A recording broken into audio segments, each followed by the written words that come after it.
اللہ کے رسول حضرت محمد مصطفیٰ صلی اللہ علیہ وآلہ وسلم بار بار امام حسین کو بلند کر کے دنیا کو یہ بتاتے تھے کہ یہ حسین مجھ سے ہے اور میں اس حسین سے۔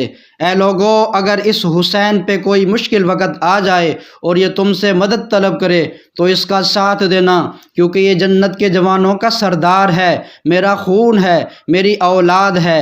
لیکن افسوس، ابھی رسول اللہ کی رحلت کو تھوڑا وقت ہی گزرا تھا کہ کربلا کے میدان میں ایک طرف 9 لاکھ کا مجمع تھا تو دوسری طرف وہ حسین جس کو اللہ کے رسول اپنے کندھوں پہ سوار کرتے تھے۔ امام حسین علیہ السلام اپنے نانا کی امت سے بار بار کہتے رہے کہ کیوں میرا راستہ روکا ہے؟ اے لوگو، پہچانو، میں تمہارے نبی کا نواسا ہوں۔ کیوں 3 دن سے میرے بچوں کو پیاسا رکھا ہے؟ کیوں میرے عزیز و اقارب کو شہید کیا ہے؟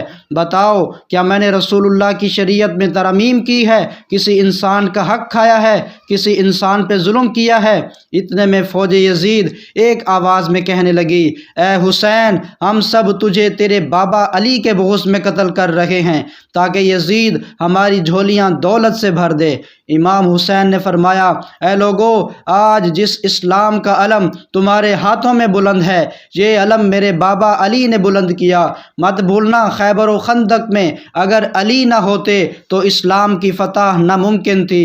وہ علی جس نے پوری زندگی اسلام کی تبلیغ کی، حق کو بلند کیا، رسول اللہ کی حفاظت کی، آج اس علی کو یہ اجر دے رہے ہو؟ اے لوگو، بتاؤ، اللہ کے رسول نے بار بار میرے بابا علی کا ہاتھ بلند کر کے فرمایا تھا کہ جہاں حق ہوگا وہاں علی ہوگا، جہاں علی ہوگا وہاں حق ہوگا، اور آج اس علی اور اولاد رسول کو یہ اجر دے رہے ہو۔ اتنے میں یزید کی فوج کے سپہ سالاروں نے دیکھا کہ کہیں فوج میں بغاوت نہ ہو جائے۔ اے شمر، کیا دیکھ رہے ہو؟ حملہ کرو۔ بس لاکھوں کی فوج نے جب رسول اللہ کے نواسے پہ حملہ کیا، امام حسین علیہ السلام نے اللہ کا نام لیا اور ذوالفقار کو نیام سے نکالا۔ تاریخ گواہ ہے، ایک طرف لاکھوں کا مجمع اور ایک طرف 3 دن کا بھوکا پیاسا حسین ابن علی زمین پہ اس طرح کی جنگ پہلے کبھی نہیں دیکھی تھی کہ ایک تنہا انسان لاکھوں کے مجمع کو اس طرح سے فنار کر رہا ہے کہ فوجی اشقیا واپس پلٹ کے بھاگنے لگی۔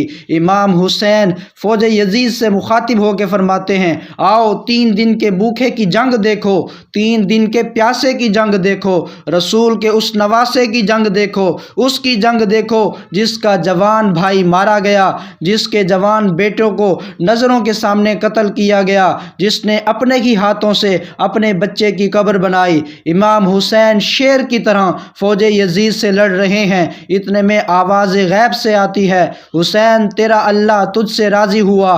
بس اس صدا کا سننا تھا، امام حسین علیہ السلام نے اپنی ذوالفقار کو تھام لیا۔ اتنے میں عمر بن سعد کہتا ہے، شمر، کیا دیکھ رہے ہو؟ یہ علی کا شیر ہے، اس کو مات دینا ناممکن ہے، جاؤ خیموں کو آگ لگا دو۔ بس کچھ ظالموں نے بیبیوں کے خیموں کو آگ لگا دی اور کچھ امام حسین کو دور سے تیر مارنے لگے۔ امام حسین کبھی بیبیوں کے خیموں کی طرف بڑھتے ہیں، کبھی فوج کی طرف جاتے ہیں۔ عمر بن سعد اور شمر نے فوج کو 4 حصوں میں تقسیم کر دیا اور یہ کہا کہ کوئی بھی حسین کے قریب نہ جائے، جس کے پاس جو چیز ہے وہ دور سے حسین کو مارے۔ جس کے پاس نیزہ تھا اس نے نیزہ مارا، جس کے پاس تیر تھے وہ تیر مارتا رہا، جس کے پاس برچھیاں تھی وہ برچھیاں مارنے لگے۔ تاریخ نے لکھا، جس کے پاس مارنے کے لیے کچھ نہ تھا وہ کربلا کی گرم زمین سے مٹی اٹھا کے امام حسین کی طرف پھینکتا رہا۔ امام حسین کے جسم مبارک پہ ہزاروں زخم لگتے رہے، آپ کے جسم مبارک پر اتنے تیر تھے کہ آپ کا جسم مبارک نظر تک نہیں آ رہا تھا۔ بس جیسے ہی نواسہ رسول گھوڑے کی زیر سے زمین پہ آتے ہیں، فوج یزید جھومنا شروع کر دیتی ہے۔ لیکن اتنے میں وہ گھوڑا جس پہ آپ سواری کیا کرتے تھے وہ امام حسین کی چاروں طرف گھومنا شروع کر دیتا ہے تاکہ ان تیروں سے میں اپنے آقا حسین کو بچا لوں۔ وہ گھوڑا دوڑ ہی رہا تھا۔ اتنے میں عمر بن سعد نے کہا، اے لوگو، رکو، میں نے اپنی آنکھوں سے دیکھا تھا اس گھوڑے پہ اللہ کے رسول سواری کرتے تھے، کہیں تیر اس گھوڑے کو نہ لگے، اور یوں تیروں کو چلانا بند کیا گیا۔ افسوس، ان لوگوں کو اس گھوڑے کا تو احترام معلوم تھا تھا جس پہ رسول اللہ سواری کیا کرتے تھے، لیکن اس حسین کا احترام بھول چکے جن کو اپنے کندھوں پہ سوار کر کے امت کو دکھایا کرتے تھے۔ بس امام حسین علیہ السلام زمین کربلا پہ اپنا سر رکھ کے اللہ کا شکر کر رہے ہیں، اور وہاں فوج یزید کے مختلف سپاہی امام حسین کا سر کاٹنے کے لیے قریب آتے ہیں۔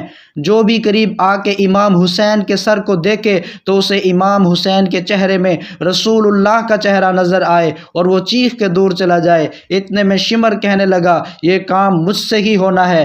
جیسے ہی شمر نے خنجر امام حسین کے گلے پہ رکھا تو وہ دیکھے امام حسین کے لب ہل رہے ہیں۔ اس نے سوچا ہم نے حسین کا پورا خاندان قتل کر دیا۔ 3 دن تک حسین کے بچوں کو پیاسا رکھا، شاید حسین ہمیں بد دعا دے رہے ہوں گے۔ سننے کے لیے کان قریب کریں تو کیا سنیں، امام حسین علیہ السلام اللہ کی دربار میں اللہ کی نعمتوں کا شکر کر رہے ہیں کہ اللہ تیرا شکر ہے کہ اس عظیم امتحان کے لیے تو نے اس حسین کو چنا۔ اتنے میں امام حسین نے آنکھیں کھولی اور شمر سے کہا، اے شمر، کیا تو نہیں جانتا میں رسول اللہ کا نواسا ہوں، جنت کا سردار ہوں، حق پہ ہوں، بے جرم ہوں؟ شمر نے کہا، ہاں مجھے معلوم ہے۔ پھر آپ نے فرمایا، تو کیوں قتل کر رہے ہو؟ شمر نے کہا، تاکہ یزید میری جھولی دنیاوی دولت سے بھر دے۔ بس یہ کہتے کہتے شمر امام حسین کا گلا کاٹتا رہا اور فوجی یزید مسلسل جھومتی رہی۔ امام حسین کے سر قلم ہونے کے بعد سادات کو لوٹا گیا۔ امام حسین کے سر مبارک کو نوک سینہ پہ بلند کر دیا۔ بی بی سکینہ کو تماچے مارنے لگے۔ رسول اللہ کی نواسیوں کے سروں سے چادر کو لوٹ لیا اور امام حسین کے جسم مبارک کی توہین کرنے لگے۔ تاریخ نے لکھا، امام حسین کے جسم پر جو جو چیزیں تھیں ان کو لوٹنے لگے۔ اتنے میں ایک شخص امام حسین کے جسم کے قریب آیا۔ امام حسین کے ہاتھ میں ایک انگوٹھی پہنی تھی، اتارنے کی کوشش کی، نہ اتری۔ وہ انگلی کاٹ کے انگوٹھی لے گیا۔ آپ کے جسم مبارک کو رسیوں سے باندھ کے کربلا کی گرم زمین پہ ادھر سے ادھر پھرایا گیا۔ اتنے میں عمر بن سعد نے کہا، اے شمر، حسین اور اس کی ساتھیوں کی لاش کا وہ حشر کرتے ہیں کہ رہتی دنیا تک کوئی بھی یزید کے خلاف آواز نہ اٹھائیں۔ سب کے جسم سے سروں کو کاٹ لو اور سب کی لاشوں کو پامال کر دو۔ زمین کربلا گواہ ہے، کہیں سے کوئی قبیلہ اٹھ کے آتا ہے اور کہتا ہے کہ ہم حر کی لاش کو پامال ہونے نہیں دیں گے، کہیں بی بی ام لیلہ کا قبیلہ آ کے کہتا ہے کہ ہم علی اکبر کا لاشا پامال ہونے نہیں دیں گے، کہیں بی بی رباب کے قبائل کے لوگ کہتے ہیں ہم علی اصغر کا لاش پامال ہونے نہیں دیں گے۔ ایک ایک شہید کی لاش پامال ہونے والی جگہ سے ہٹائی گئی۔ تاریخ گواہ ہے، صرف رسول اللہ کا اکیلا نواسا کربلا کی گرم زمین پر پڑا رہا اور مغرب کے گھوڑے مشرق کی طرف، مشرق کے گھوڑے مغرب کی طرف دوڑتے رہے۔ امام حسین کا جسم پامال ہوتا رہا۔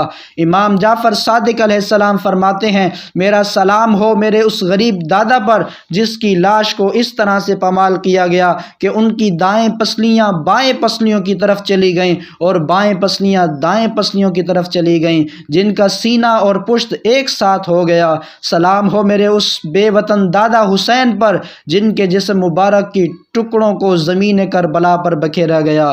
سلام ہو، سلام ہو، سلام ہو میرے حسین پر۔